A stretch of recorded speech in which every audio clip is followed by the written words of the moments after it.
AIDE, c'est une association de lutte contre le sida qui a été créée en 1984 par un sociologue, Daniel Defer, qui était le mari de Michel Foucault. Donc il y avait déjà d'entrée de jeu une histoire assez importante avec la recherche, le monde intellectuel, le monde du savoir. AIDE aujourd'hui, en 2018, c'est presque 500 salariés, presque 900 volontaires formés. Et on a des actions partout en France et dans les départements de Guyane et des Outre-mer dans les Antilles. On est un opérateur de l'action de terrain, prévention, dépistage, accompagnement des personnes séropositives. On est un gros acteur de plaidoyer en France mais aussi au niveau international. Le plaidoyer pour aide, ça veut dire changer les lois, pour dire les choses simplement, contester celles qui nous semblent aller à l'encontre des intérêts de santé de la population dans son ensemble.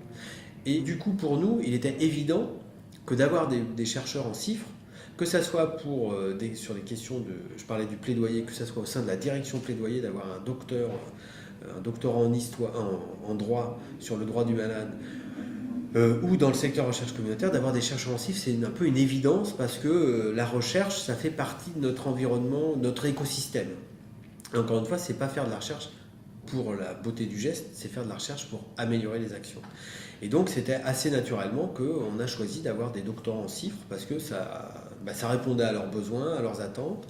Leur sujet de thèse répondait à nos attentes et à nos besoins, que ce soit sur les constitutions de droit au séjour pour soins des étrangers ou sur même la sociologie propre à aide.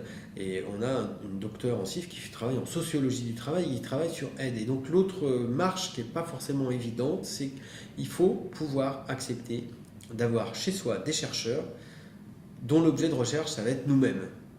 Parce que ça aussi, ça va améliorer nos actions. Alors, il faut être prêt à voir, à lire, à entendre des choses qui vont peut-être pas aller dans notre histoire officielle, qui vont être un peu concurrentes, divergentes.